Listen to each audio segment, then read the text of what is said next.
Hello welcomes to Aamis farm. 9th സ്റ്റാൻഡേർഡിൻ്റെ social science സാമൂഹ്യ ശാസ്ത്രത്തിൻ്റെ ഒരു ആനുവൽ എക്സാം ക്വസ്റ്റ്യൻ പേപ്പറാണ് നമ്മൾ ഈ വീഡിയോയിൽ ഷെയർ ചെയ്യുന്നത്. നിങ്ങളുടെ എല്ലാ സബ്ജക്റ്റും ഇതുപോലെ എക്സാമിന് മുൻപായിട്ട് നമ്മൾ എല്ലാതും അപ്ലോഡ് ചെയ്യുന്നുണ്ട്. സോ അതൊക്കെ കാണാനായിട്ട് നമ്മുടെ ചാനലും സബ്സ്ക്രൈബ് ചെയ്യുക. അതുപോലെ തന്നെ നിങ്ങളുടെ ഫ്രണ്ട്സ് ഉണ്ടെങ്കിൽ അവർക്കൊന്ന് റെഫർ ചെയ്ത് കൊടുക്കുക കേട്ടോ. നമുക്കറിയാം പ്രീവിയസ് ഇയർ ക്വസ്റ്റ്യൻ പേപ്പറിലെ ക്വസ്റ്റ്യൻസ് തന്നെയാണ് നമുക്ക് റിപ്പീറ്റഡ് ആയിട്ട് ഓരോ ഇയറിലും വരാറ്. സോ അതുകൊണ്ടാണ് maximum number of previous year question papers പഠിച്ചിട്ട് പോകണം എന്ന് പറയുന്നത്. നമുക്കിപ്പോൾ ഒരുപാട് ടെക്സ്റ്റ് മൊത്തം കംപ്ലീറ്റ് ചെയ്യാൻ പറ്റിയില്ലെങ്കിലും നിങ്ങൾ ഇങ്ങനെയുള്ള മോഡൽ പേപ്പേഴ്സ് ആനുവൽ എക്സാമിനേഷൻ്റെ ഓരോ പ്രീവിയസ് മോഡൽ ഇടുമ്പോൾ അതെല്ലാം പഠിച്ചു പോകും. അതിലത്തെ ക്വസ്റ്റ്യൻസ് എന്തായാലും ഒരു 75% അബവ് ഉണ്ടായിരിക്കും. സോ നമുക്ക് സ്റ്റാർട്ട് ചെയ്യാം. ഫസ്റ്റത്തെ ഒരു 7 ക്വസ്റ്റ്യൻസ് അറ്റൻഡ് ചെയ്യാനാണ് പറഞ്ഞിരിക്കുന്നത്. 8 ക്വസ്റ്റ്യൻസ് ആണ് നമുക്ക് ആ ഒരു സെക്ഷനിൽ വരുന്നത് കേട്ടോ. Identify the fundamental right from the following. അപ്പോൾ തന്നിരിക്കുന്നവയിൽ ഏതെല്ലാം മൗലിക അവകാശങ്ങളെയാണ് സൂചിപ്പിക്കുന്നത് എഴുതുക. ആദ്യത്തെ one, right to freedom of expression, അഭിപ്രായ പ്രകടനത്തിനുള്ള അവകാശം. അതിന് നമ്മൾ എന്താ പറയുക, സ്വാതന്ത്ര്യത്തിനുള്ള അവകാശം, റൈറ്റ് ടു ഫ്രീഡം. ഇനി അബോളിഷൻ ഓഫ് ജെൻഡർ ഡിസ്ക്രിമിനേഷൻ, സ്ത്രീ പുരുഷ വിവേചനം ഇല്ലാതാക്കൽ, അതിനെ റൈറ്റ് ടു ഈക്വാലിറ്റി അല്ലെങ്കിൽ സമത്വത്തിനുള്ള അവകാശം എന്നാണ് നമ്മൾ പറയാം. Name any 2 forms of condensation, ഏതെങ്കിലും 2 ഘനീകരണ രൂപങ്ങളുടെ പേരെഴുതുക. 2 എഴുതാനാണ് പറഞ്ഞിട്ടുള്ള, ഇവിടെ നമ്മൾ 4 എഴുതിയിട്ടുണ്ട് കേട്ടോ. Dew, frost, fog or mist, clouds, ഹിമം, മൂടൽമഞ്ഞ്, മേഘങ്ങൾ, തുഷാരം. Third question, what are the causes that led to the decline of feudalism. ഫ്യൂഡലിസത്തിൻ്റെ തകർച്ചയ്ക്കുള്ള കാരണങ്ങൾ എന്തെല്ലാമാണ്? ഫ്യൂഡലിസത്തിൻ്റെ തകർച്ച കാലാവസ്ഥ വ്യതിയാനവും കാർഷികോൽപാദനത്തിൻ്റെ കുറവും, പിന്നെ അതിൻ്റെ ക്ഷാമം, പ്ലേഗ് പോലുള്ള പകർച്ചവ്യാധികൾ, കുരിശു യുദ്ധങ്ങൾ, രാജാക്കന്മാരുടെ വെടിമരുന്നിൻ്റെ കുത്തക എന്ന് പറയുമ്പോൾ അതൊന്ന് നമ്മൾ പറയില്ല ഏറ്റവും നഷ്ടത്തിലേക്ക് പോവുക അല്ലെങ്കിൽ ഇല്ലാണ്ടാവുക, അങ്ങനെ. കർഷക കലാപങ്ങൾ, ദേശരാഷ്ട്രങ്ങളുടെ ആവിർഭാവം, agriculture production decrease due to climate change, famine. ഇനി പ്ലാഗ്യൂ ആൻഡ് ബ്ലാക്ക് ഡെത്ത്. ഈ പ്ലാഗ്യൂ എന്ന് പറയുന്നത് എന്താ, അതൊരു പകർച്ചവ്യാധി. അപ്പോൾ നമ്മൾ കൊറോണയൊക്കെ പറഞ്ഞില്ലേ, അതുപോലെ തന്നെ. Crusades, kings monopoly of gunpowder, peasants revolt. Peasants എന്ന് വെച്ചാൽ എന്താ, farmers. Emergence of nation state. അഗ്നിപർവ്വതങ്ങൾ ഏതെല്ലാം വിധത്തിലാണ് മനുഷ്യന് ഉപകാരപ്രദമാക്കുന്നത്? How are volcanoes useful to man. അപ്പം നമ്മളിവിടെ കറക്റ്റായിട്ട് ഇതിൻ്റെ പോയിൻറ്റ്സ് ആണ് കൊടുക്കുന്നത്. അത് മലയാളത്തിലും കൊടുക്കുന്നുണ്ട്. അതുകൊണ്ട് കൂടുതൽ വിശദീകരിക്കാൻ നിൽക്കുന്നില്ല കേട്ടോ. നിങ്ങൾക്ക് എന്ത് ഡൗട്ട് വന്നാലും അത് നിങ്ങൾക്ക് മലയാളം കൊടുക്കുന്ന കാരണം ക്ലിയർ ആവും. Okay. The soil formed by the weathering of lava rocks is fertile. അപ്പോൾ വോൾക്കാനോ വെച്ച് നോക്കുമ്പോൾ അഗ്നിപർവ്വതങ്ങളുടെ ആ ഒരു നമ്മൾ പറയില്ലേ, ഈ വോൾക്കാനോസ് ഉണ്ടാകുമ്പോൾ അതിൽ നിന്ന് കിട്ടുന്നത് അല്ലെങ്കിൽ അതിൽ നിന്ന് വരുന്ന അത് ആ ഒരു മണ്ണ് വരും അതിൻ്റെ ഉള്ളിൽ നിന്ന്. അതുപോലെ തന്നെ തീക്കട്ടകൾ, അത് മണ്ണോട് കൂടിയിട്ടാണ് വരുന്നത്. സോ അതിൻ്റെ പ്രത്യേകതകളാണ് ചോദിച്ചിരിക്കുന്നത്, ഉപകാരം ഉണ്ടോ എന്നുള്ളത്. The soil formed by the weathering of lava rocks is fertile. ലാവശിലകൾ പൊടിഞ്ഞുണ്ടാകുന്ന മണ്ണ് ഫലഭൂയിഷ്ടമാണ്. ഒരു എക്സാമ്പിളാണ് the black soil of the Deccan plateau. Volcanic ash is a good manure. അഗ്നിപർവ്വത സ്ഫോടന സമയത്ത് പുറത്തേക്ക് വരുന്ന ചാരം വളമായി ഉപയോഗിക്കാം. അതാണ് നമ്മൾ മാനുവർ എന്ന് പറഞ്ഞിരിക്കുന്നത്. Geysers are formed in many volcanic region. Such regions are being developed as tourist centres. അഗ്നിപർവ്വത പ്രദേശങ്ങളിൽ പലയിടത്തും ഗെയ്സറുകൾ രൂപപ്പെടുന്നു. അതെന്താണ്, ടൂറിസ്റ്റ് കേന്ദ്രങ്ങളായി കാണപ്പെടുന്നു. അങ്ങനെ നിങ്ങൾക്ക് എഴുതാം. വോൾക്കാനോണ്ടുള്ള ഉപകാരം കേട്ടോ, മറക്കരുത്. പോയിന്റ്സ് എവിടെയെങ്കിലും ഒന്ന് എഴുതി വയ്ക്കുക. Next 5th question. നമുക്കറിയാം എല്ലാത്തിലും മാച്ച് ദ ഫോളോയിങ് ഇല്ലാണ്ട് സോഷ്യൽ സയൻസ് ഉണ്ടാവില്ല. ഓക്കെ. അപ്പോൾ കുറേ ടെക്സ്റ്റൊക്കെ ഒന്ന് വായിച്ചു പോവുകയാണെങ്കിൽ നമുക്ക് ഏകദേശമൊക്കെ എങ്ങനെയും കിട്ടും. അല്ലെങ്കിൽ പിന്നെ ക്ലാസ്സിലിരുന്ന് കയ്യും കാലൊക്കെ ഇടുന്ന് കാണിക്കേണ്ടി വരും. ഓക്കെ. അപ്പോൾ നോക്കാം. സ്വരൂപങ്ങൾ, സ്വരൂപംസ്. നാടുകൾ, നാഡൂസ്. കോലസ്വരൂപം, കോലത്തുനാട് എന്ന് നമ്മൾ പറയാം. നെക്സ്റ്റ് നെടിയിരുപ്പ് സ്വരൂപം, അതെവിടത്തെയാണ്? ഏറനാടിലാണ്. ഓക്കെ. അടുത്തത് വേണാടെന്ന് കൊടുത്തിട്ടുണ്ട്. അത് ഏത് സ്വരൂപമാണ് അവിടെ ഉള്ളത്? തൃപ്പാപ്പൂർ സ്വരൂപം. ക്ലിയർ ആയില്ലേ? 3 ചോദിച്ചിട്ടുള്ളൂ കേട്ടോ. അതൊന്ന് പഠിച്ചു വയ്ക്കുക. ഇത് തന്നെ വരാനുള്ള ചാൻസസ് ഉണ്ട് പല ക്വസ്റ്റ്യൻ പേപ്പേഴ്സിലും. ഇപ്പോൾ എക്സാം കഴിഞ്ഞ പല ക്വസ്റ്റ്യൻ പേപ്പേഴ്സിലും നമ്മൾ പ്രീവിയസ് ഇയർ ഡിസ്കസ് ചെയ്ത അതേ ക്വസ്റ്റ്യൻസ് തന്നെ വന്നിട്ടുണ്ട് കേട്ടോ. അതുകൊണ്ടാണ് പറയുന്നത്. 6th question, mention any 2 method for estimating national income. ദേശീയ വരുമാനം കണക്കാക്കുന്നതിനുള്ള ഏതെങ്കിലും 2 രീതികൾ എഴുതുക. Product method, income method, expenditure method. നമ്മൾ 3 മെത്തേഡ് എഴുതി വെച്ചിട്ടുണ്ട് കേട്ടോ. ഉൽപാദന രീതി, വരുമാന രീതി, ചെലവ് രീതി. ഇതാണ് മെത്തേഡ്സ്. ഇതെന്താണെന്നുള്ളത് നിങ്ങൾ ടെക്സ്റ്റിലൊന്ന് കറക്റ്റായിട്ടൊന്ന് നോക്കുക, നിങ്ങൾക്ക് മനസ്സിലാവും. പിന്നെ 7th question, name the major trade route of the medieval period. മധ്യകാല ലോകത്തെ പ്രധാന വാണിജ്യ പാതകളുടെ പേരെഴുതുക. ഏതൊക്കെയാണ്? Silk route was a land route while the spice route was through the sea. Silk route ലാൻഡിൽ കൂടെ പോണ റൂട്ടാണ്, റോഡ് മാർഗം. സ്പൈസ് റൂട്ട് എന്ന് നമ്മൾ പറയുന്നത് കടലിലൂടെ പോണ മാർഗത്തിനെയാണ് പറഞ്ഞിരുന്നത്. വാണിജ്യ പാതകൾ, പട്ടുതുണിപ്പാത, സുഗന്ധവ്യഞ്ജന പാത, ഇതൊക്കെയാണ് പേരുകൾ ഉണ്ടായിരുന്നത് കേട്ടോ. ഇനി അടുത്തത് മധ്യകാല കേരളത്തിൽ നിലനിന്നിരുന്ന 2 കീഴ്മര്യാദകൾ കുറിക്കുക. റൈറ്റ് എനി 2 കീഴ്മര്യാദാസ് that existed in medieval Kerala. ഏതാണ് കീഴ്മര്യാദകൾ? ദേശമര്യാദ, തൊഴിൽ മര്യാദ, സ്വരൂപ മര്യാദ, ശുദ്രമര്യാദ, ജാതി മര്യാദ. ദേശമര്യാദ, തൊഴിൽ മര്യാദ, സ്വരൂപ മര്യാദ, ശുദ്രമര്യാദ ആൻഡ് ജാതി മര്യാദ. അത് തന്നെയാണ് ഇംഗ്ലീഷിലും മലയാളത്തിലും ഒരേ രീതിക്ക് തന്നെയാണ് കൊടുത്തിരിക്കുന്നത് കേട്ടോ. 2 മാർക്കിനൊക്കെ വരാവുന്ന ക്വസ്റ്റ്യൻസ് ആണ്. സോ ഇങ്ങനെയുള്ള 1 വേർഡുകൾ നിങ്ങൾ പഠിച്ച് വയ്ക്കുക. പിന്നെ ജസ്റ്റ് ടെക്സ്റ്റിൽ പോയി റെഫർ ചെയ്യുക അത് എന്താണെന്നുള്ളത്. അപ്പോൾ അതൊരു 4-5 മാർക്കിന് വന്നാലും സുഖമായി എഴുതിക്കൂടെ. ഒരിക്കലും നിങ്ങൾ അതിലുള്ളത് തന്നെ കാണാപ്പാടം പഠിക്കണം എന്ന് പറയില്ല. അത് ഇംഗ്ലീഷ് മീഡിയം ആയാലും മലയാളം മീഡിയം ആയാലും നിങ്ങൾ മനസ്സിലാക്കി വയ്ക്കുക. നിങ്ങളുടേതായ രീതിയിൽ നിങ്ങൾക്ക് എഴുതാൻ പറ്റും. ജസ്റ്റ് ആ പോയിന്റ്സ് ഇപ്പോൾ കണ്ടു ഇങ്ങനെയുള്ള വാക്കുകൾ അതിലുണ്ടായാൽ മതി. Okay, answer any 6 question from 9 to 15 എന്നാണ് പറഞ്ഞിരിക്കുന്നത്. Each carry 3 marks. So 9th one, what are the measures taken to prevent the damages caused by sea surges?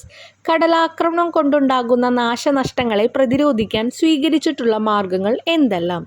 കടലോരങ്ങളിൽ പാറകൾ നിക്ഷേപിക്കൽ, പുലിമുട്ടുകൾ നിർമ്മിക്കൽ, കണ്ടൽ കാടുകൾ വെച്ചുപിടിപ്പിക്കൽ, depositing boulders along the seashore, construction of interlocking concrete structure. അതാണ് നമ്മൾ പുളിമുട്ട് എന്ന് പറയുന്നത്. ഓക്കെ, കോൺക്രീറ്റിൻ്റെ സ്ട്രക്ചേഴ്സ് ഇൻ്റർലോക്കിംഗ് ഇല്ലേ നമ്മൾ മുറ്റത്തൊക്കെ ചെയ്യണം, അതുപോലെ കോൺക്രീറ്റിൻ്റെ കുറേ സ്ട്രക്ചേഴ്സ് നമ്മൾ ഉണ്ടാക്കി വയ്ക്കും.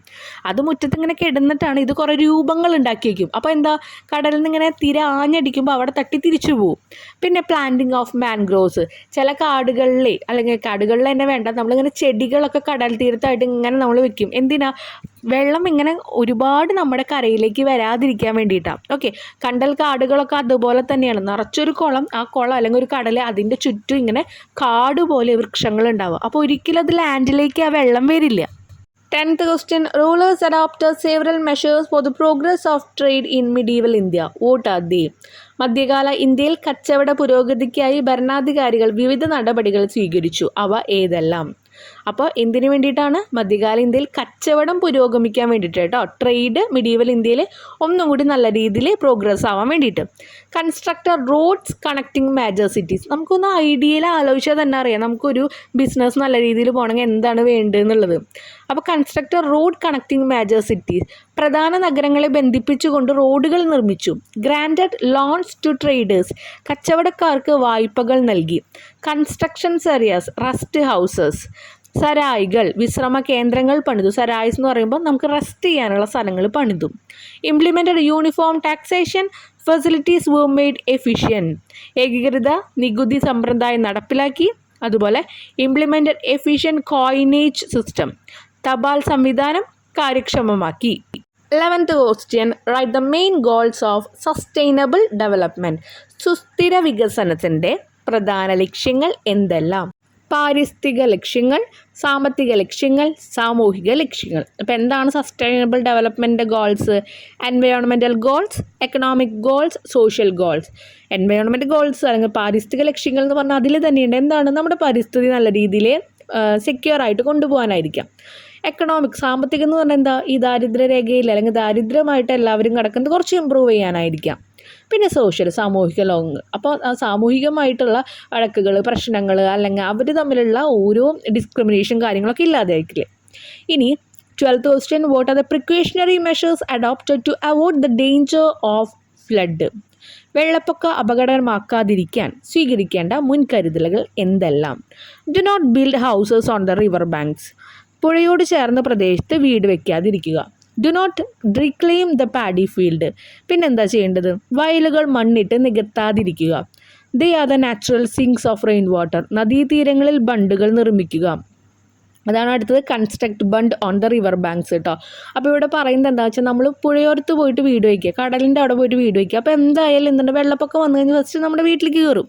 അത് നിങ്ങളൊന്ന് മാറ്റുക. രണ്ടാമത്തെ കാര്യം എന്ന് പറഞ്ഞാൽ പാഡി ഫീൽഡിലൊക്കെ വെള്ളം കെട്ടി നിൽക്കേണ്ടതാണ്. ആ നിൽക്കേണ്ട സ്ഥലത്ത് പോയി വീട് പണിഞ്ഞ് കഴിഞ്ഞാൽ അവിടെ എന്തുണ്ടായിരിക്കും, വെള്ളം ഇങ്ങനെ പൊങ്ങി വരും. പിന്നെ ഉണ്ടായിരിക്കുന്നത് എന്താ, ബണ്ട്സ്, നമ്മൾ റിവറിൻ്റെ അവിടെയൊക്കെ ഓരോ ബണ്ടുകൾ ഉണ്ടാക്കണം. അപ്പോഴാണ് വെള്ളം അങ്ങോട്ട് തന്നെ പോകുള്ളൂ, അല്ലെങ്കിൽ കയറി വരികയാണ് ചെയ്യുക. Next 13th question, mention the problem caused by urbanization. നഗരവൽക്കരണം കൊണ്ടുണ്ടാകുന്ന പ്രശ്നങ്ങൾ സൂചിപ്പിക്കുക. അപ്പോൾ എന്തൊക്കെ പ്രശ്നങ്ങൾ ഉണ്ടായിരിക്കുക? ചേരികളുണ്ടാവും, ഗതാഗത പ്രശ്നങ്ങളുണ്ടാവും, മലിനീകരണം ഉണ്ടായിരിക്കും.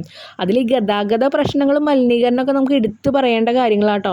ഒന്നാമത് സ്ലംസ്, പിന്നെ ട്രാഫിക് പ്രോബ്ലം, പിന്നെ പൊല്യൂഷൻ. ചേരികൾ നമുക്കറിയാം, ഓരോ എത്ര വലിയ നഗരങ്ങളിലായാലും വീടുകൾ നഷ്ടപ്പെട്ടിട്ട് ആൾക്കാർ എന്ത് ചെയ്യും? കുറേ ചേരികളായിട്ട് ഇങ്ങനെ നിൽക്കുന്നുണ്ടായിരിക്കും. ഗതാഗത പ്രശ്നം നമുക്കറിയാം, ഭയങ്കര നഗരവൽക്കരണം നടത്തി കഴിഞ്ഞാൽ വണ്ടികൾ റോഡിൽ നിറച്ച് വണ്ടികളായിരിക്കും. പൊല്യൂഷൻ ഉണ്ടാവും. അങ്ങനെ ഗതാഗതം ഉണ്ടായി കഴിഞ്ഞാൽ എന്തുണ്ടായിരിക്കും? ട്രാഫിക് ബ്ലോക്ക് ഉണ്ടായിരിക്കും, കറക്റ്റ് സമയത്ത് നമുക്ക് പോകാൻ പറ്റില്ല, അങ്ങനത്തെ ഓരോ ഇഷ്യൂസ്. പിന്നെ എന്താ ഉണ്ടായിരിക്കുക? പൊല്യൂഷൻ. ഇത്രയും വണ്ടികളുടെ ആ ഒരു പുക നമ്മുടെ ഈ ഒരു എൻവയോൺമെൻറ്റിൽ നിൽക്കല്ലേ, നമ്മുടെ പരിസ്ഥിതിയിൽ നിൽക്കല്ലേ, അപ്പം നമുക്ക് എന്തായാലും മലിനീകരണം ഉണ്ടാകും. അപ്പോൾ അതൊക്കെ നിങ്ങൾ അങ്ങോട്ട് വിശദീകരിച്ചിട്ടേക്കുക, മാർക്ക് നോക്കി വിശദീകരിച്ച് എഴുതാം കേട്ടോ. 2 മാർക്കിൻ്റെ ക്വസ്റ്റ്യൻ ആണെന്ന് വെച്ച് കഴിഞ്ഞാൽ കുറേ എഴുതാനൊന്നും ഇരിക്കരുത്. 14th question, the Bhakti movement brought many changes in Indian society. What are they?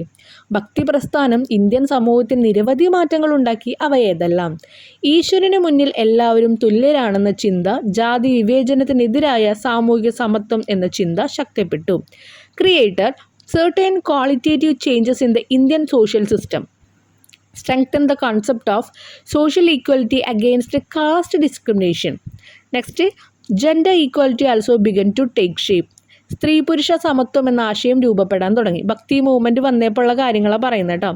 Regional languages developed, അനാചാരങ്ങൾ ചോദ്യം ചെയ്യപ്പെട്ടു, പ്രാദേശിക ഭാഷകൾ വികസിച്ചു. അതാണ് റീജിയണൽ ലാംഗ്വേജസ് ഡെവലപ്ഡ് എന്ന് പറഞ്ഞിട്ടുള്ളത്.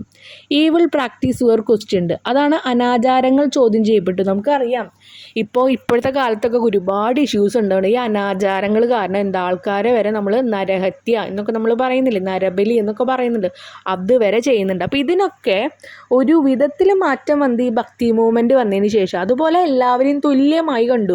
പഠിപ്പ് പെൺകുട്ടികൾക്ക് കൊടുക്കുന്നില്ല, ആൺകുട്ടികൾക്ക് മാത്രം കൊടുക്കുക, അതൊക്കെ മാറ്റി. ഇങ്ങനെയുള്ള പൊതുവായ കാര്യങ്ങൾ നിങ്ങൾക്ക് അറിയാലോ. പോയിൻറ്റ്സ് എഴുതുമ്പോൾ അതും കൂടി 5 മാർക്കിൻ്റെ ക്വസ്റ്റ്യനൊക്കെ ആവശ്യം കഴിഞ്ഞാൽ ഒന്ന് നമ്മൾ അതിൻ്റെ ഒപ്പം നിങ്ങൾക്കറിയാവുന്ന കുറച്ച് പോയിൻറ്റ്സൊക്കെ കൂട്ടി എഴുതുക കേട്ടോ.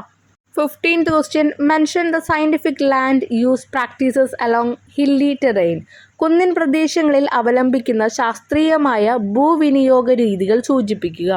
അപ്പോൾ എങ്ങനെയാണ് നമ്മൾ അവിടെ ഇങ്ങനെ യൂസ് ചെയ്യാറ്? കുന്നിൻ ചെരുവുകളെ തട്ടുകളാക്കി ചെരുവിൻ്റെ അളവ് കുറയ്ക്കുക. Hill sides may be transformed into terrace in order to reduce the slope. പിന്നെ the course of the natural streams in the hilly terrain should not be block. മലപ്രദേശങ്ങളിലെ സ്വാഭാവിക നീർച്ചാലുകൾക്ക് തടസ്സമുണ്ടാക്കാതിരിക്കുക. പിന്നെ construction activities along steep slope should be avoided.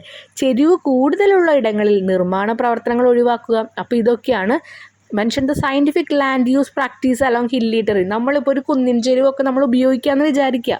അപ്പം നിങ്ങൾ avoid ചെയ്യേണ്ട കാര്യങ്ങളാണ് ഈ പറയുന്നത് കേട്ടോ. ഒന്നും കൂടി പറയാം, കുന്നിൻ ചെരുവുകൾ തട്ടുകളാക്കി ചെരുവിൻ്റെ അളവ് കുറയ്ക്കുക. അപ്പോൾ അധികം വലിയ വലുപ്പത്തിൽ തട്ടുകൾ നമ്മൾ ആക്കാതിരിക്കുക. ഇപ്പോൾ എന്തെങ്കിലും കൃഷിയോ കാര്യങ്ങളോ ചെയ്യുന്നുണ്ടെങ്കിൽ. പിന്നെ മലപ്രദേശങ്ങളാണെങ്കിൽ മലമുകളിലൊക്കെ ഉണ്ടാവില്ലേ, അങ്ങനെയാണെങ്കിൽ സ്വാഭാവിക നീർച്ചാലുകൾക്ക് തടസ്സമുണ്ടാക്കാതിരിക്കുക. വെള്ളം ഒഴുകി വരുന്ന സ്ഥലങ്ങളിൽ നിങ്ങൾ ഒരുപാട് കോൺക്രീറ്റിൻ്റെ ബിൽഡിങ് ഇതൊക്കെ ഉണ്ടാക്കാതിരിക്കുക. കാരണം വെള്ളം എന്തായാലും അതിൽ കൂടെ ഒഴുകി വരും. അപ്പോൾ നമ്മളിപ്പോൾ തടഞ്ഞു നിർത്തിയാലും വലിയ വെള്ളത്തോട് കൂടിയിട്ടായിരിക്കും അത് വരിക. പിന്നെ ചെരിവ് കൂടുതലുള്ള ഇടങ്ങളിൽ നമ്മൾ അധികം കൺസ്ട്രക്ഷൻസ് ഒക്കെ നടത്താണ്ടിരിക്കുക. കാരണം എന്താ, ചെരിവ് കൂടുതലാണെന്ന് വെച്ചാൽ അത് മറിഞ്ഞു വീഴാനുള്ള ചാൻസസും കൂടുതലായിരിക്കും. എന്തെങ്കിലും ഉരുൾപൊട്ടലോ അല്ലെങ്കിൽ ഭൂമികുലുക്കം ഉണ്ടായി കഴിഞ്ഞാൽ ഈ ഒരു ബിൽഡിങ്ങും അല്ലെങ്കിൽ എന്താണോ നമ്മളവിടെ കൺസ്ട്രക്ട് ചെയ്യുന്നത് അത് തകർപ്പണാവും. നെക്സ്റ്റ് സെക്ഷനാണ് ആൻസർ 9 ക്വസ്റ്റ്യൻ എന്ന് പറഞ്ഞിരിക്കുന്നത്. 16 to 25 വരെ 4 മാർക്ക് വീതമാണ്. അപ്പോൾ ഇതാ വീണ്ടും നമുക്ക് മാച്ച് ദ ഫോളോയിങ് വന്നിട്ടുണ്ട്. നോക്കി നോക്കാം. കമ്പോള പരിഷ്കരണം.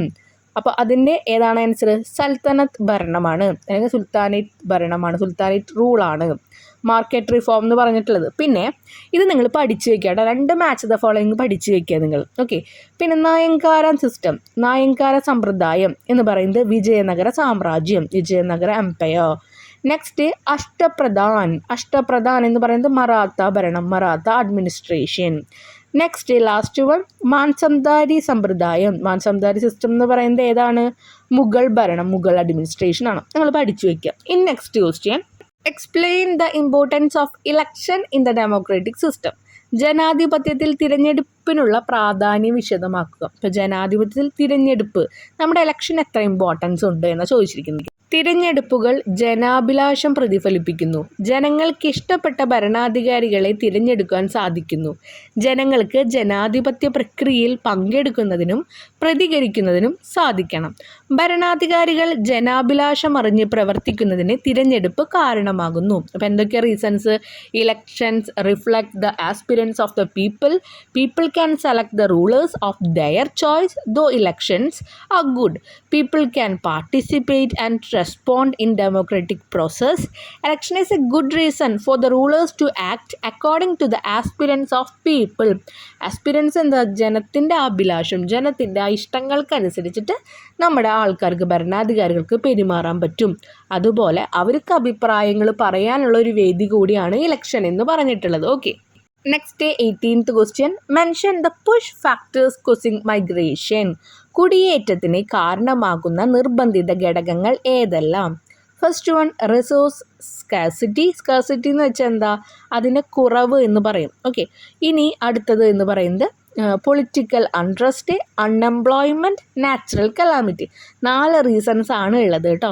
വിഭവ ദൗർബല്യം എന്ന് പറഞ്ഞാൽ സാധനങ്ങൾ കിട്ടാതിരിക്കുക. ഓക്കെ, ആൾക്കാർക്ക് മൈഗ്രേറ്റ് ചെയ്യണമെങ്കിൽ, ഇപ്പം നമ്മളൊരു സ്ഥലത്ത് നിന്ന് വേറൊരു സ്ഥലത്തേക്ക് മൈഗ്രേറ്റ് ചെയ്യണമെങ്കിൽ ചിലപ്പോൾ നമുക്ക് ജോലി കറക്റ്റ് സാലറി കിട്ടുന്നുണ്ടാവില്ല. അപ്പോൾ നമ്മൾ വേറൊരു ജോലി കിട്ടുമ്പോൾ നമ്മൾ അങ്ങോട്ട് പോകും. അതെന്താ? ക്യാഷ് കുറവാണ് അവിടുത്തെ റീസൺ. ചില ആൾക്കാർക്ക് ഭക്ഷണം കിട്ടാതാകുമ്പോൾ അവർ മൈഗ്രേറ്റ് ചെയ്യും. അതാണ് റിസോഴ്സ് സ്കാർസിറ്റി എന്ന് പറയുന്നത്. വിഭവ ദൗർബല്യം, സാധനങ്ങൾ കിട്ടുന്നില്ല. പിന്നെ തൊഴിലില്ലായ്മ, നമ്മൾ പറഞ്ഞ പോലെ പൊളിറ്റിക്കൽ അൺട്രസ്റ്റ് അല്ല, അൺഎംപ്ലോയ്മെൻറ്റ് എന്നുള്ളത്. നെക്സ്റ്റ് രാഷ്ട്രീയം, പൊളിറ്റിക്കൽ അൺട്രസ്റ്റ്. ഇനി അരക്ഷിതാവസ്ഥ, പ്രകൃതി ദുരന്തങ്ങൾ. അതുപോലെ ചില ആൾക്കാർക്ക് എന്താ, നമ്മൾ പറഞ്ഞു ഉരുൾപൊട്ടലുണ്ടാവുക, വെള്ളപ്പൊക്കം ഉണ്ടാവുക, വീട് നഷ്ടപ്പെടും. അങ്ങനെയുള്ള ആൾക്കാരും അവിടുന്ന് മൈഗ്രേറ്റ് ചെയ്തു പോകും. Okay, next question. What are the main guideline of the trade agreement formed by the world trade organization WTO? ലോക വ്യാപാര സംഘടന രൂപം നൽകിയ സ്വതന്ത്ര വ്യാപാര കരാറുകളെ പ്രധാന നിർദ്ദേശങ്ങൾ എന്തെല്ലാം? അപ്പോൾ ഓരോന്നായിട്ട് അവിടെ കൊടുത്തിട്ടുണ്ട്. നിങ്ങൾക്ക് വായിക്കുമ്പോൾ ചെറിയ ലെറ്റേഴ്സാണെന്ന് തോന്നുകയാണെങ്കിൽ നിങ്ങൾ എന്ത് വേണം, അതൊന്ന് വലിയ സ്ക്രീനാക്കുക, എന്നിട്ട് ഫോൺ ജസ്റ്റ് ഒന്ന് റൊട്ടേറ്റ് ചെയ്തിട്ട് കാണുക കേട്ടോ. അപ്പോൾ കുറച്ച് വലുതായി കാണും. നോക്കാം. Phase by phase reduction of import duty. ഇറക്കുമതി തീരുവ ഘട്ടഘട്ടമായി കുറയ്ക്കുക. അപ്പോൾ അതാദ്യം ഘട്ടം ഘട്ടമായി കുറയ്ക്കണം. ഈ ഇറക്കുമതി കാര്യങ്ങൾ നമുക്കറിയാം. ഓരോ സാധനങ്ങൾ നമ്മൾക്ക് ട്രേഡിങ്ങിനാകുമ്പോൾ എന്ത് ചെയ്യും? ഇറക്കുമതി, അതുപോലെ കയറ്റുമതി ഒക്കെ നമ്മൾ പഠിച്ചിട്ടുണ്ട്. ഇമ്പോർട്ടിങ് ആൻഡ് എക്സ്പോർട്ടിങ് ഒക്കെ നമ്മൾ പഠിച്ചിട്ടുണ്ട്. അപ്പോൾ ഇങ്ങോട്ട് എന്തെങ്കിലും ഇറക്കുമതികൾ കാര്യങ്ങൾ ചെയ്യുന്നുണ്ടെങ്കിൽ അതിൻ്റെ ഫേസ് ടു ഫേസ് നമ്മളൊന്ന് റെഡ്യൂസ് ചെയ്യുക. ഇറക്കുമതി തീരുവ ഘട്ടം ഘട്ടമായി കുറയ്ക്കുക. നെക്സ്റ്റ് വൺ, റിഡക്ഷൻ ഓഫ് സബ്സിഡികൾ കുറയ്ക്കുക. Modification of patent laws, patent നിയമങ്ങൾ പരിഷ്കരിക്കുക. ഈ ട്രേഡിൻ്റെ കാര്യങ്ങളുള്ള ഒരു നിയമമാണ് പാറ്റൻറ്റ് ലോ എന്ന് പറയുന്നത്. അതെല്ലാം ഇൻക്ലൂഡ് ആവുന്നുണ്ട്. അപ്പോൾ അത് നമ്മളൊന്നും കൂടി പരിഷ്കരിക്കണം. ഇനി permitting foreign investment in service sector such as media, telecommunication, അതുപോലെ ബാങ്കിങ്, ഇൻഷുറൻസ് എക്സെട്ര. സേവന രംഗങ്ങളായ മാധ്യമങ്ങൾ, ടെലികോം, ബാങ്കിങ്, ഇൻഷുറൻസ് തുടങ്ങിയ മേഖലകളിലും വിദേശ നിക്ഷേപം അനുവദിക്കുക. എന്ന് പറയുമ്പോൾ വിദേശത്ത് നിന്ന് ഇങ്ങോട്ട് ക്യാഷ് വന്നാൽ മാത്രമേ ഇവിടെ ബിസിനസ് നടക്കുകയുള്ളൂ. ഓക്കെ, മൂല്യങ്ങൾ വ്യത്യാസം ഉണ്ടെന്ന് എല്ലാവർക്കും അറിയാമല്ലോ. അപ്പോൾ അതിനുള്ള വഴികൾ നമ്മൾ നോക്കുക. കൂടുതൽ ബാങ്കിങ് ആയാലും മീഡിയ ആയാലും ടെലികമ്മ്യൂണിക്കേഷൻ ആയാലും അതിനുള്ള മാർഗ്ഗങ്ങൾ നോക്കുക. And next one, extension of the consideration given to domestic investment to foreign investment. ആഭ്യന്തര നിക്ഷേപങ്ങൾക്ക് നൽകുന്ന പരിഗണന വിദേശ നിക്ഷേപങ്ങൾക്കും നൽകുക. പുറമേ നിന്ന് ക്യാഷ് വരുന്ന പോലെ, അല്ലെങ്കിൽ പുറമേ നിന്ന് നമ്മൾ എന്തെങ്കിലും നിക്ഷേപണങ്ങൾ ചെയ്യുന്ന പോലെ തന്നെ നമ്മുടെ ഇവിടെയും അങ്ങോട്ടും ഇങ്ങോട്ടൊക്കെ ഒരേ രീതിയിൽ ട്രേഡിംഗ് ആയാലും ക്യാഷ് ആയാലും അങ്ങോട്ടും ഇങ്ങോട്ടും പാസ് ചെയ്യാനുള്ള നോക്കണം. ചില സാധനങ്ങൾ അവിടെ നിന്ന് ഇങ്ങോട്ട് കൊണ്ടുവന്നാൽ ഇവിടെ അതിന് വലിയ മൂല്യം, അപ്പം നമ്മൾ ഒരുപാട് ക്യാഷ് കൊടുത്തിട്ട് ആക്കേണ്ടി വരും.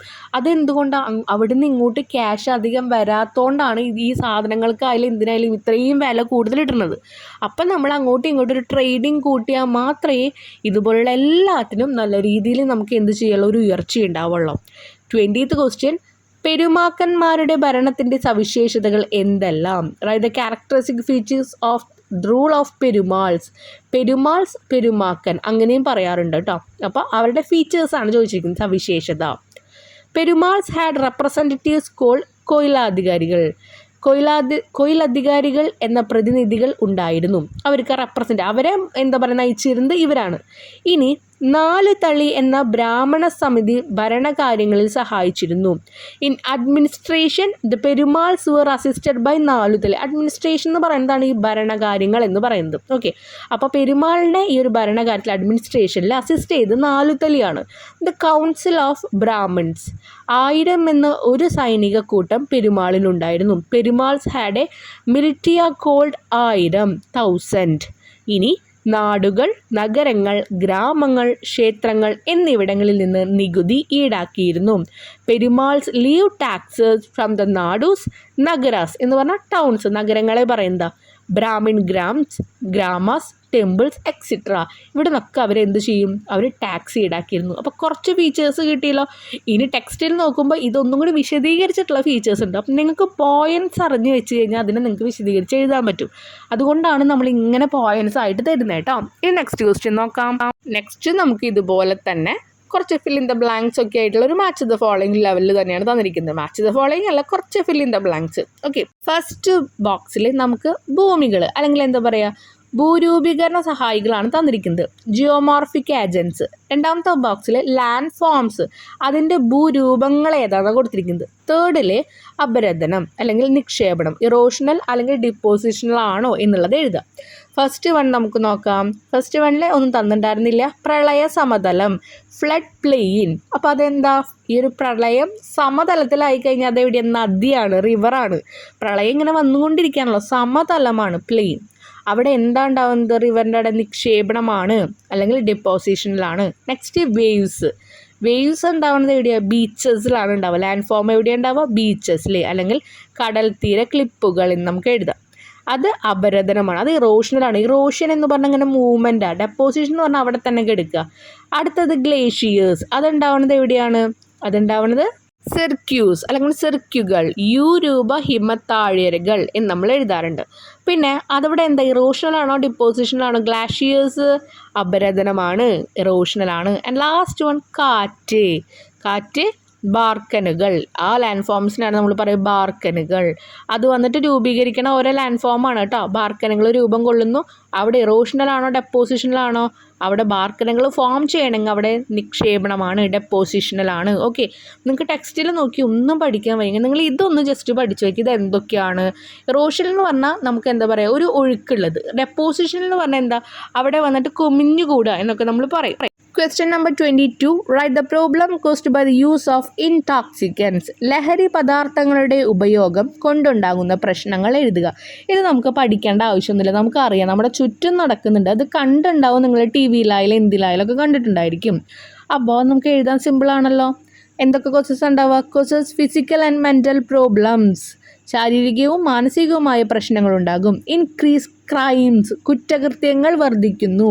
Causes family problem and economic crisis, കുടുംബ പ്രശ്നം, സാമ്പത്തിക പ്രതിസന്ധി എന്നിവയ്ക്ക് കാരണമാകുന്നു. And last one causes suicidal tendency, accidental death etcetera. നമുക്കറിയാം സൂയിസൈഡ് ചെയ്യാൻ തോന്നും. ഈ ഒരുപാട് ലഹരി ആയി കഴിഞ്ഞാൽ ആത്മഹത്യ ചെയ്യാൻ തോന്നും. പിന്നെ അത് കിട്ടാതിരുന്ന് കഴിഞ്ഞാൽ പിന്നെ ഈ നമ്മളിപ്പോൾ കുടിച്ചിട്ടായാലും എന്ത് വലിച്ചിട്ടാണെങ്കിലൊക്കെ നമ്മൾ ഡ്രൈവ് ചെയ്യുമ്പോൾ എന്തുണ്ടാവും? ആക്സിഡൻറ്റ്സ് ഉണ്ടായിരിക്കും, അതിൽ ആൾക്കാർ മരണപ്പെടും. അപ്പോൾ ആത്മഹത്യ ഉണ്ടാവും, അപകട മരണം എന്നിവയ്ക്ക് കാരണമാകുന്നത് നിങ്ങൾക്ക് അറിയാവുന്ന കാര്യമാണല്ലോ. അതൊക്കെ വെച്ച് നിങ്ങൾ എഴുതുക കേട്ടോ. Next question. What are the general steps to be adopted in the event of natural disaster? പ്രകൃതി ദുരന്തങ്ങൾ ഉണ്ടാകുമ്പോൾ സ്വീകരിക്കേണ്ട പൊതു നടപടികൾ എന്തെല്ലാം? അപ്പോൾ ഒരു കാര്യം എനിക്ക് നിങ്ങളോട് പറയാനുണ്ട്. ഇപ്പോൾ ഇതിൽ നമ്മൾ പോയിൻറ്റ്സാണ് കൊടുക്കുന്നത്. അപ്പോൾ ഓൾമോസ്റ്റ് എനിക്കറിയാം 75% കുട്ടികൾക്ക് അറിയാം.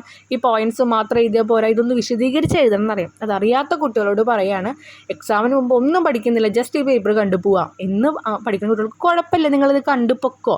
പക്ഷേ ഈ പോയിൻറ്റ്സ് നിങ്ങൾക്ക് നിങ്ങളുടേതായ രീതിയിൽ എന്തെങ്കിലുമൊക്കെ ഒന്ന് എഴുതി വിശദീകരിക്കാൻ അറിയാമല്ലോ.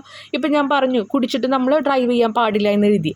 അത് എഴുതിയിട്ട് നിങ്ങൾ അതിൻ്റെ ഒപ്പം എന്തെങ്കിലും എഴുതുക. എന്താ നമ്മളിങ്ങനെ കുടിച്ച് ഡ്രൈവ് ചെയ്യുമ്പോൾ അത് നമുക്ക് മാത്രമല്ല ദോഷം, ആരെയാണോ നമ്മൾ പോയിട്ട് വണ്ടി ഇടിക്കുന്നത് അവർക്കും അത് ദോഷം ഉണ്ടാവുന്നുണ്ട്. അപ്പോൾ അത് നിങ്ങളുടേതായ രീതിയിൽ നിങ്ങളൊന്ന് എഴുതുക. എന്തെങ്കിലുമൊക്കെ ഒന്ന് എഴുതി കുറച്ചും കൂടി ആക്കിയിട്ട് എഴുതിക്കോളാം കേട്ടോ.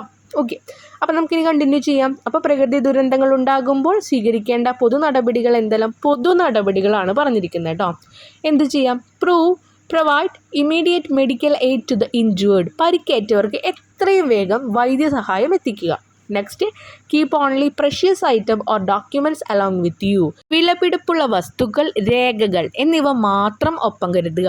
നമ്മുടെ ഒരു ഫിലിം ഉണ്ടല്ലോ മലയാളത്തിലെ, അതിൽ നമുക്ക് ഈ ഒരു ഭൂമി കുലുക്കം ഉണ്ടാവണു, ഫ്ലാറ്റ് കുലുങ്ങണു എന്നൊക്കെ പറയുമ്പോൾ മിക്സി ടി വി ഒക്കെ എടുത്ത് പോകണില്ലേ, അപ്പോൾ അതുപോലെയൊന്നും പോകാൻ പാടില്ല എന്ന്. നമുക്ക് ആവശ്യമുള്ള സാധനങ്ങൾ, നമ്മുടെ സർട്ടിഫിക്കറ്റ്, അതാണ് അവർ ഏറ്റവും കൂടുതൽ ഉദ്ദേശിക്കുന്നത് കേട്ടോ, അത് നമ്മളെടുത്ത് വേഗം ഓടുക. പിന്നെ നെക്സ്റ്റ് വൺ എന്ന് പറയുന്നത് ഡ്രിങ്ക് ബോയിൽഡ് വാട്ടർ ഓൺലി. പിന്നെ എന്താ പറയുന്നത്, തിളപ്പിച്ചാറിയ വെള്ളം മാത്രം കുടിക്കുക. Keep the necessary medicines with you. പിന്നെ എന്താ വേണ്ടത്, അത്യാവശ്യ മരുന്നുകൾ കരുതുക. Do not believe or spread rumours. ഇതാണ് ഏറ്റവും കറക്റ്റ് ആയിട്ടുള്ളത് കേട്ടോ. Do not believe or spread rumours. ഈ സമയത്ത് ഏറ്റവും കൂടുതൽ വരുന്ന എന്താ, വ്യാജ പ്രചരണങ്ങൾ ഉണ്ടാകും.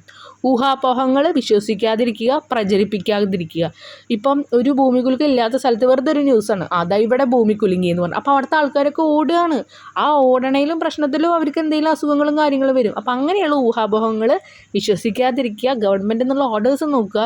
അതുപോലെ നിങ്ങളുടെ അവിടുത്തെ ഇൻസ്ട്രക്ഷൻസ് തരുന്ന, ഇപ്പോൾ പഞ്ചായത്തിലായാലും ഹോസ്പിറ്റലിലായാലും അങ്ങനത്തെ അതോറിറ്റീസ് പറയണത് കേൾക്കുക. Question number 24. Prepare a note on the insecurity of the old age people. വൃദ്ധജനങ്ങളുടെ അനാഥത്തെക്കുറിച്ച് കുറിപ്പ് തയ്യാറാക്കുക. നിങ്ങൾക്ക് അറിയാം എന്തൊക്കെയാണെന്നുള്ളത്, നിങ്ങൾക്ക് അറിയാം. ഇപ്പോൾ ഇംഗ്ലീഷിലും മലയാളത്തിലൊക്കെ നമ്മൾ പഠിക്കുന്നുണ്ട്. ആ കാര്യങ്ങൾ തന്നെ നിങ്ങളോട് എഴുതി വെച്ചാൽ മതി കേട്ടോ. എന്തായാലും നോക്കാം. The increase of the nuclear families and families moving to cities in search of better living condition hardly provide the care and consideration that the old age people have enjoyed. അണുകുടുംബങ്ങളുടെ വർധനവ്, മെച്ചപ്പെട്ട സൗകര്യങ്ങൾ തേടി നഗരങ്ങളിലേക്കുള്ള താമസം മാറൽ, വൃദ്ധജനങ്ങൾക്ക് മുമ്പ് ലഭിച്ചിരുന്ന പരിചരണമോ പരിഗണയോ ലഭിക്കാതെ പോകാം. നമുക്കറിയാം, ഇപ്പോൾ എല്ലാവരുടെയും അച്ഛനമ്മമാരെയും ഒന്നും പറയാൻ പറ്റില്ല. നമുക്ക് കുറേ പേർക്ക് അച്ഛനമ്മമാരോട് ഒരുപാട് ഇഷ്ടം ഉണ്ടായിരിക്കും, പക്ഷേ അവർക്ക് വേറെ വഴി ഉണ്ടാവില്ല. അങ്ങനെ ആക്കുന്ന ആൾക്കാരുണ്ടായിരിക്കാം. അല്ലാതെ ഒരു ബാധ്യതയായിട്ട് സ്വന്തം കാര്യം നോക്കി പോണ മക്കളും ഉണ്ടായിരിക്കും, ജോലികൾ കാര്യങ്ങളൊക്കെ. പിന്നെ അണുകുടുംബം, ന്യൂക്ലിയർ ഫാമിലി എന്ന് പറയുന്നത് എന്താ, ഒരാൾക്ക് ഇപ്പോൾ ഒരു അച്ഛനും അമ്മയ്ക്കും ഒരു കുട്ടിയുള്ളൂ. അപ്പോൾ അവരെന്താ ചെയ്യുക, അങ്ങനത്തെ ഫാമിലീസൊക്കെ വരുമ്പോൾ ആകെ പെട്ടുപോകും. കാരണം വേറൊരു മകൻ്റെയോ മകളുടെയോ അടുത്തേക്ക് മാറി നിൽക്കാനുള്ളതില്ല. ഓക്കെ, ഇനി അപ്പോൾ ഇങ്ങനെ അവരെ ഓൾഡ് ഏജ് ഹോമിലാക്കുമ്പോൾ എല്ലാ ഓൾഡ് ഏജ് ഹോമും അടിപൊളിയൊന്നുമല്ല. ചില ഓൾഡ് ഏജ് ഹോമൊക്കെ അടിപൊളിയാണ്. കാരണം എന്താ, അവർക്ക് അവരുടെ തരക്കാരെയൊക്കെ കിട്ടി, അവരൊക്കെ സംസാരിച്ച് അങ്ങനെ ഇരിക്കും. ചിലത് ദിസ് കോസ് ലോൺലിനെസ്. അപ്പോൾ ചിലത് അവരെന്ത് ചെയ്യും, ഏകാഗ്രത അവസ്ഥയിലേക്ക് അവരെ മാറ്റും. വൃദ്ധജനങ്ങൾക്ക് മുമ്പ് ലഭിച്ചിരുന്ന പരിചരണമോ പരിഗണയോ ലഭിക്കാതെ വരുന്നുണ്ട്. സ്നേഹമില്ലായ്മ, അംഗീകാരമില്ലായ്മ, ഒറ്റപ്പെടൽ, സാമ്പത്തിക പ്രതിസന്ധി, ആരോഗ്യ പ്രശ്നങ്ങൾ, മാനസിക പിരിമുറുക്കം തുടങ്ങിയ പ്രശ്നങ്ങൾ നേരിടുന്നവരാണ് വൃദ്ധർ. അപ്പം നമ്മുടെ ഓൾഡ് ഏജ് പീപ്പിൾ ഫേസ് ചെയ്യുന്ന പ്രോബ്ലംസ് എന്താണ്? The problems like disaffection, disregard, loneliness, uncertainty, economic crisis, health problem and stress. They cause internal conflict in them. Their loneliness has been growing as a big social problem. That is why old age homes are increasing in our country. അപ്പോൾ അവരുടെ പ്രശ്നങ്ങൾ ഏറ്റവും വലിയ പ്രശ്നങ്ങളായിട്ട് മാറും. അവർക്ക് സ്ട്രെസ്സൊക്കെ ആ സമയത്ത് കൂടുമ്പോൾ വീട്ടിലെന്തെങ്കിലുമൊക്കെ പറയും. അത് വീട്ടിലുള്ള ആൾക്കാരൊക്കെ വലുതാക്കി എന്ത് ചെയ്യും, ഒരു ഭൂലോക പ്രശ്നമാക്കി മാറ്റും. നിങ്ങളുടെ വീട്ടിൽ വൃദ്ധജനങ്ങൾ ഉണ്ടെങ്കിൽ, അച്ഛനും അമ്മാമ്മയൊക്കെ ഉണ്ടെങ്കിൽ, അവരെന്തെങ്കിലും പറയട്ടെ, അത് അവരുടെ പ്രായത്തിൻ്റെയാണ്. അപ്പം നമ്മൾ എന്ത് ചെയ്യണം, നമ്മൾ വളർന്നുകൊണ്ടിരിക്കുകയല്ലേ, അവരിപ്പോൾ വീണ്ടും അവരുടെ ചെറുപ്പകാലത്തേക്ക് പോയിക്കൊണ്ടിരിക്കുക. വലുതാവും തോറും കുട്ടികളായിട്ട് മാറുക എന്ന് പറയാം. ഏത് വൃദ്ധർ കേട്ടോ, നിങ്ങളല്ല. അപ്പം നിങ്ങളെന്ത് വേണം, അവരെ നമ്മൾ മാക്സിമം അവരെ കെയർ ചെയ്യുക. അവരെന്തെങ്കിലും പറഞ്ഞോട്ടെ, തിരിച്ച് പറയാതിരിക്കുക. എന്തെങ്കിലും കുഴപ്പമില്ല, നമ്മളിപ്പോൾ ചീത്ത പറയുകയാണെങ്കിൽ തന്നെ ആവശ്യമില്ലാത്ത കാര്യത്തിനായാലും അവർക്ക് നമ്മളോട് സ്നേഹമില്ലാതിരിക്കില്ലല്ലോ, നമ്മളൊന്നും മിണ്ടാണ്ടിരിക്കുക. ഓക്കെ, അത് അവരുടെ ഒരു സ്ട്രെസ്സിൻ്റെ പ്രോബ്ലംസാണ്. ഓക്കെ, ഇനി നമുക്ക് നോക്കാം. Question number 25. What are the changes implemented as part of liberalization? ഉദാരവൽക്കരണത്തിൻ്റെ ഭാഗമായി നടപ്പിലാക്കിയ മാറ്റങ്ങൾ എന്തെല്ലാം? ശ്രദ്ധിക്കാട്ടെ, ആ വാക്കുകൾ ശ്രദ്ധിച്ചോളൂ. അപ്പോൾ ആ ഒരു വാക്ക് വെച്ച് എന്ത് ക്വസ്റ്റ്യൻ വന്നാലും നിങ്ങൾക്ക് എഴുതി വെക്കാമല്ലോ, എന്തെങ്കിലും ഉണ്ടാവുമല്ലോ കയ്യിൽ. സോ അതിനായിട്ട് വാക്കുകൾ ശ്രദ്ധിക്കുക. ലിബറലൈസേഷൻ അല്ലെങ്കിൽ ഉദാരവൽക്കരണം. ഇനി നോക്കാം. Relaxation of control in setting up industries. വ്യവസായങ്ങൾ തുടങ്ങാനുള്ള നിയന്ത്രണങ്ങൾ ലഘൂകരിക്കുക. Reduction in import tariff and tax. ഇറക്കുമതി ചുങ്കവും നികുതികളും കുറച്ചു. ഇനി changes in foreign exchange rule. വിദേശ വിനിമയ ചട്ടങ്ങളിൽ മാറ്റം വരുത്തി. Abolition of market control. കമ്പോള നിയന്ത്രണങ്ങൾ പിൻവലിച്ചു. ഇനി permission of foreign investment in many sector, കൂടുതൽ മേഖലകളിൽ വിദേശ നിക്ഷേപം അനുവദിച്ചു. ലിബറലൈസേഷൻ വന്നപ്പോൾ ഉള്ള ആ ഒരു ചേഞ്ചസ് ആണ് പറയുന്നത് കേട്ടോ. നമുക്ക് കൂടുതൽ ഫ്രീഡം ആണ് കിട്ടിയത്. നമ്മൾ പറഞ്ഞു നമുക്ക് അധികം ഫ്രീഡം കാര്യങ്ങളൊന്നും കിട്ടുന്നുണ്ടായിരുന്നില്ല എന്ന് നമ്മൾ മുൻപത്തെ ക്വസ്റ്റ്യനിൽ പറഞ്ഞു. അപ്പോൾ ലിബറലൈസേഷൻ വന്നപ്പോൾ അതൊക്കെ കിട്ടുകയാണ് ചെയ്തത്. Reduce the role of government in the basic industry and basic infrastructure development. പിന്നെ എന്താ ഉണ്ടായത്? അടിസ്ഥാന സൗകര്യ വികസനം, അടിസ്ഥാന വ്യവസായങ്ങൾ എന്നിവയിൽ സർക്കാർ പങ്കാളിത്തം കുറച്ചു.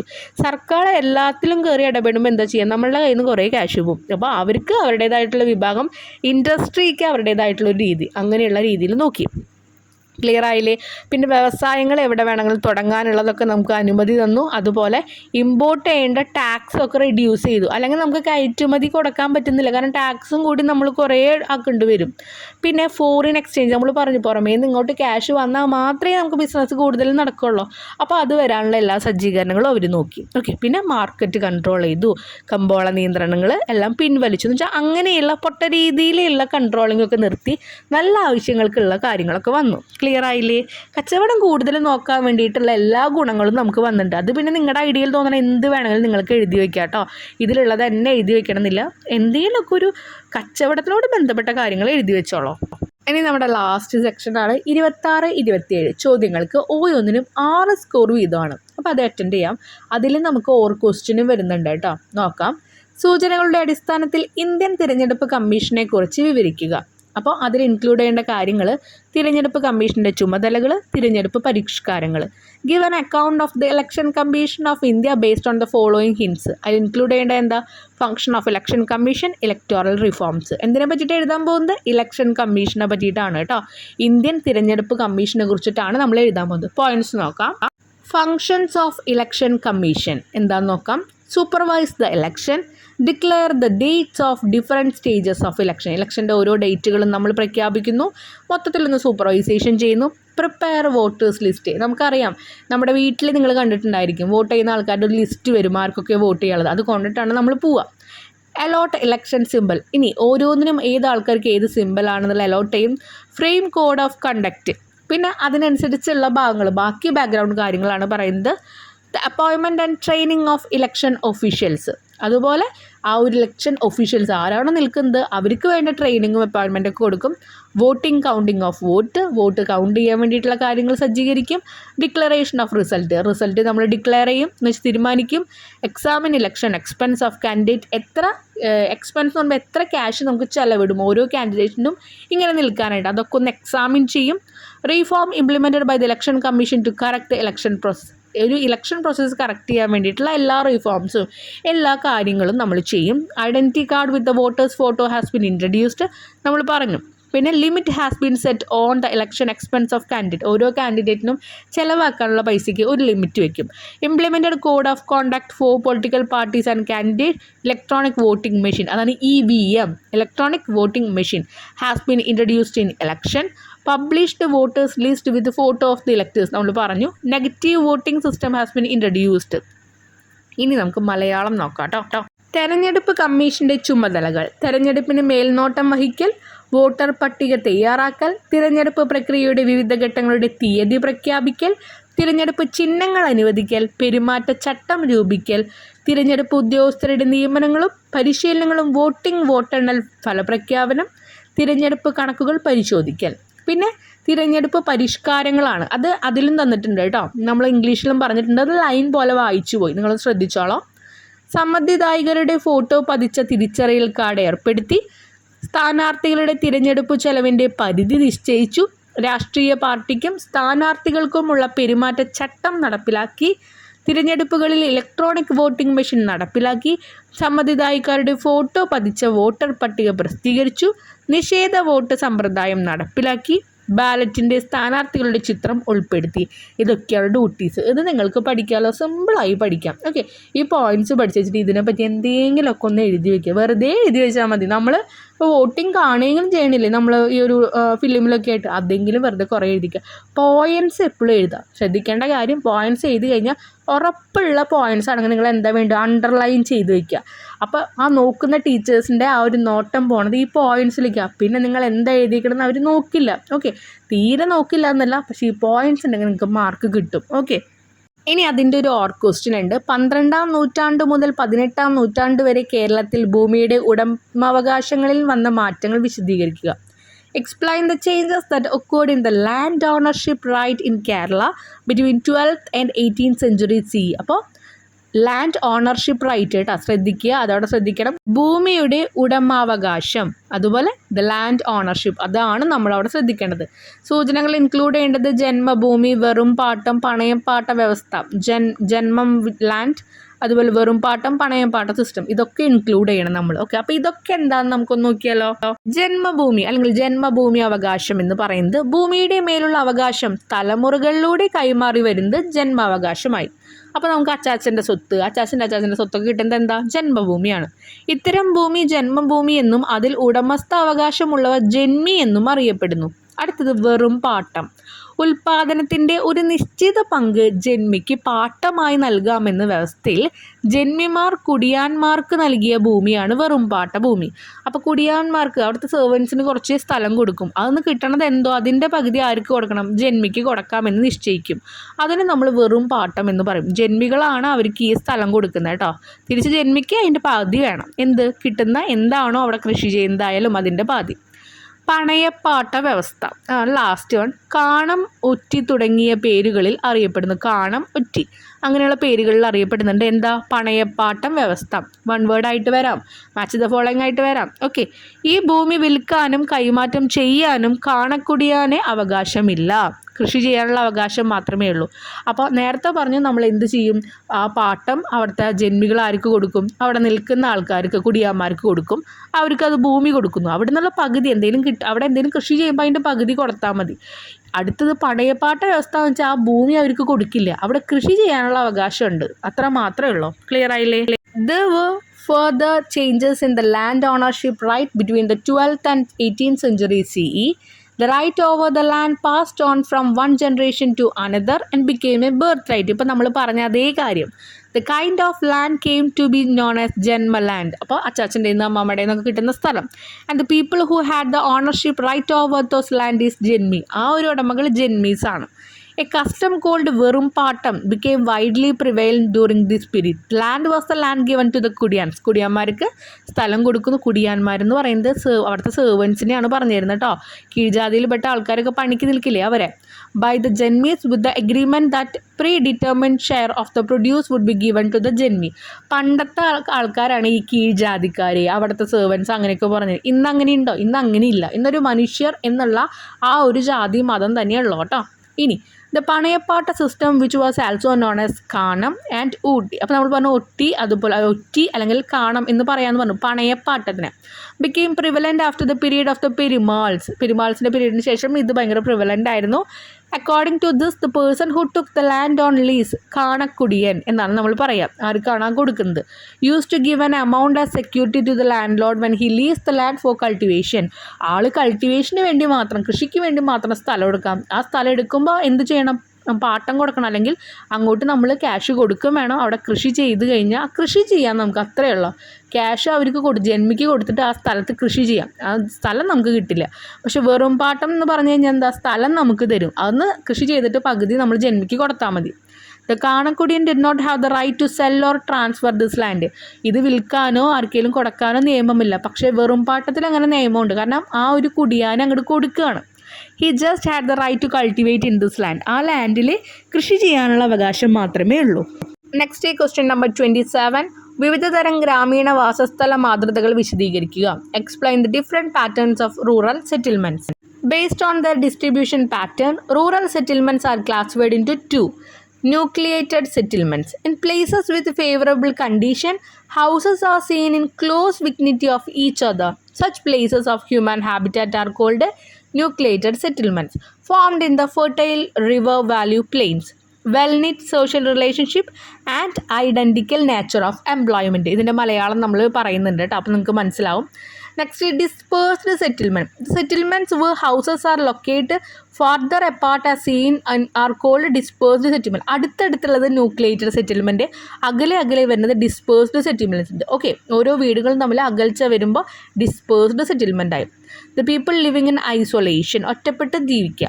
Based on the situation, rural settlement develop in different shape. Explain linear pattern. അപ്പോൾ ഇനി ലീനിയർ പാറ്റേണിനെ പറ്റി പറയുമ്പം settlement pattern that develop parallel to features such as road, river, cost line etcetera. പിന്നെ പറയുന്നത് എന്താ, ലീനിയർ പാറ്റേൺ കഴിഞ്ഞ് കഴിഞ്ഞാൽ സർക്കുലർ പാറ്റേൺ ഉണ്ട് കേട്ടോ. Settlement pattern that develop around features such as water body, pastures, place of worship etcetera. Star pattern, settlement pattern that develop at places where different road converge. ഈ റോഡുകൾ കൂട്ടിമുട്ടുന്ന സ്ഥലങ്ങളില്ലേ, അവിടെ ഉണ്ടാകുന്ന ജീവിതവാസ സ്ഥലങ്ങളെയാണ് നമ്മൾ star pattern എന്ന് പറയുന്നത്. Star വരയ്ക്കുമ്പോൾ അറിയാമല്ലോ, കൂട്ടിമുട്ടും. ഓക്കെ, അപ്പോൾ റോഡുകൾ കൂട്ടിമുട്ടുന്നിടത്ത് നമ്മൾ സ്റ്റാർ പാറ്റേൺ എന്ന് പറഞ്ഞു. സർക്കുലർ പാറ്റേൺ എന്ന് പറയുന്നത് വാട്ടർ ബോഡീസ്, കുളം, കടൽ, ഇങ്ങനെയുള്ള സ്ഥലങ്ങൾ ഉണ്ടാവുക. വർക്ക്ഷിപ്പ് നമ്മൾ പറയില്ലേ, പ്രാർത്ഥനാലയങ്ങൾ, അങ്ങനെയുള്ളത് ഉണ്ടാവണമെങ്കിൽ അവിടെ സർക്കുലർ പാറ്റേൺ. ലീനിയർ പാറ്റേൺ എന്ന് വെച്ചാൽ റോഡ്, നദി, പിന്നെ കടൽ തീരങ്ങളൊക്കെ ഉണ്ടാവുന്നത് ആ സ്ഥലങ്ങൾ, ആ വാസസ്ഥലത്തിന് പറയുന്നത്, അവിടെയുള്ള സെറ്റിൽമെൻറ്റ്സിൻ്റെ പറയുന്നത് ലീനിയർ പാറ്റേൺ. ക്ലിയർ ആയല്ലോ, 3 പാറ്റേൺ കേട്ടോ. Linear, circular, star pattern. ഇവിടെ എന്തൊക്കെയാണ് പ്രത്യേകതകൾ നോക്കുക. ഇനി മലയാളം, നിങ്ങൾ ഇംഗ്ലീഷ് മീഡിയംകാരെ ഇത് വായിച്ചു കഴിഞ്ഞാൽ മലയാളം കൂടി വായിക്കുക. ഡൗട്ട് ഉണ്ടെങ്കിൽ ആ ലൈൻ മലയാളത്തിൽ പോയി നോക്കുക. ഇതിൻ്റെ അതേ ക്രമത്തിൽ ഇനി ഞാൻ അവിടെ കൊടുത്തിരിക്കുന്നത്, അപ്പോൾ കറക്റ്റായിട്ട് മനസ്സിലാവും കേട്ടോ. ഇതിലെ വാക്കുകൾ തന്നെ എഴുതുന്നില്ല. പക്ഷേ linear pattern, circular pattern, star pattern ഇതൊന്നും മാറ്റാൻ പാടില്ല. അതിൻ്റെ ഉള്ളിൽ പറയുന്ന കാര്യങ്ങളൊക്കെ അങ്ങോട്ടും ഇങ്ങോട്ടും മാറിയോണ്ട് കുഴപ്പമില്ല കേട്ടോ. രേഖീയ മാതൃക, നമ്മൾ നേരത്തെ ലീനിയർ പറഞ്ഞില്ലേ, അത് തന്നെ. റോഡ്, നദി, തീരരേഖ എന്നിവയ്ക്ക് സമാന്തരമായി വികസിച്ചു വരുന്ന വാസസ്ഥലം. വൃത്താകാര മാതൃക, ജലാശയങ്ങൾ, മേച്ചിൽപ്പുറങ്ങൾ, ആരാധനാലയങ്ങൾ തുടങ്ങിയവ. സവിശേഷതകളെ പറ്റി ചുറ്റി രൂപം കൊള്ളുന്ന വാസസ്ഥലങ്ങൾ. അപ്പോൾ അവിടെയുള്ള വാസസ്ഥലങ്ങൾ വൃത്താകാര മാതൃക കേട്ടോ. ജലാശയം, മേച്ചിൽപ്പുറങ്ങൾ, ആരാധനാലയം. നക്ഷത്ര മാതൃക, വിവിധ റോഡുകൾ സന്ധിക്കുന്ന ഇടങ്ങൾ, സന്ധിക്കുന്ന വെച്ചാൽ എന്താ, കൂട്ടിമുട്ടുന്ന ഇടങ്ങളിൽ രൂപം കൊള്ളുന്ന വാസസ്ഥല മാതൃക. ക്ലിയർ ആയാലും ഈ 3 നിങ്ങൾ ഡിസ്ക്രൈബ് ചെയ്ത് തന്നെ ഈ ഒരു ഇതിനുള്ള ആൻസറായി. ഓക്കെ, അത് നിങ്ങൾ ഒന്നും കൂടി വിശദീകരിച്ച് 6 മാർക്കിൻ്റെ ക്വസ്റ്റ്യൻ. അപ്പോൾ ഇപ്പം ഞാൻ പോയിൻറ്റ്സ് മാത്രമേ തന്നിട്ടുള്ളൂ. ടെക്സ്റ്റിൽ ഏത് പോർഷൻസാണ് വരുന്നതെന്ന് നോക്കിയിട്ട് ഒന്നും കൂടി ഒന്ന് വിശദീകരിച്ച് എഴുതാം കേട്ടോ. Next last one, compare the features of capitalistic economy with that of the socialistic economy. മുതലാളിത്ത സമ്പദ് വ്യവസ്ഥയുടെയും സോഷ്യലിസ്റ്റ് സമ്പദ് വ്യവസ്ഥയുടെയും സവിശേഷതകൾ താരതമ്യം ചെയ്യുക. രണ്ടും കൂടി ഒന്ന് താരതമ്യം ചെയ്യുക. രണ്ടെണ്ണത്തിന് ഫീച്ചേഴ്സോ കാര്യങ്ങളോ എന്താണോ അറിയാവുന്നത് അത് എഴുതി വെച്ചാൽ മതി. ആൻസറിൽ നമുക്ക് 6 മാർക്ക് നമുക്ക് കിട്ടും കേട്ടോ. നോക്കാം. Features of capitalist economic as follows. Freedom for the entrepreneurs to produce any commodity. എന്ത് സാധനങ്ങൾ വേണമെങ്കിലും നമുക്ക് പ്രൊഡ്യൂസ് ചെയ്യാം. Right to private property, profit motive, transfer of wealth to legal heir, free market with no control over price, consumer sovereignty, competition among entrepreneurs to sell product. Ini features of a socialist economic. Activities aimed at social welfare, absence of private entrepreneur, absence of private ownership of wealth and transfer of wealth to legal higher economic equality. ഇതെന്താണെന്നുള്ളത് correct നമുക്ക് മലയാളം നോക്കിയിട്ട് മനസ്സിലാക്കാം കേട്ടോ. മുതലാളിത്ത സമ്പദ് വ്യവസ്ഥ ലാഭം ലക്ഷ്യമാക്കിയുള്ള പ്രവർത്തനമാണ്. ഉപഭോക്താക്കളുടെ പരമാധികാരമാണ്. സ്വാതന്ത്ര്യ കമ്പോളമാണ്. ഏത് ഉൽപ്പന്നവും ഉൽപ്പാദിപ്പിക്കാനുള്ള സ്വാതന്ത്ര്യമുണ്ട്. ഇതൊക്കെ നമ്മൾ പറഞ്ഞു കേട്ടോ മറ്റേത് പറയുമ്പോൾ. സ്വകാര്യ സ്വത്തവകാശം, അങ്ങോട്ടും ഇങ്ങോട്ടൊക്കെ ഇതിൽ കുറച്ച് ഡിസോർഡേഴ്സ് വരുന്നുണ്ട് കേട്ടോ ഈ ഒരു ക്വസ്റ്റ്യനിൽ മാത്രം. അപ്പം നിങ്ങൾ അതൊന്ന് വായിക്കുമ്പോൾ ശ്രദ്ധിച്ചോളാം. സ്വകാര്യ സ്വത്തവകാശം, പാരമ്പര്യ സ്വത്ത് കൈമാറ്റ രീതി, ഉൽപ്പന്നങ്ങൾ വിറ്റഴിക്കാനുള്ള സംരംഭക്കാരുടെ പരസ്പര മത്സരം. നെക്സ്റ്റ്, സോഷ്യലിസ്റ്റ് സമ്പദ് വ്യവസ്ഥ ജനക്ഷേമം ലക്ഷ്യമാക്കിയുള്ള പ്രവർത്തനമാണ്. സ്വകാര്യ സംരംഭകരുടെ അഭാവമാണ്. സ്വകാര്യ സ്വത്തവകാശം, പാരമ്പര്യ സ്വത്ത് കൈമാറ്റ രീതി എന്നിവയുടെ അഭാവം. ഇതൊന്നും ഇല്ല എന്നാണ് ഈ അഭാവം എന്നുള്ളതുകൊണ്ട് ഉദ്ദേശിക്കുന്നത്.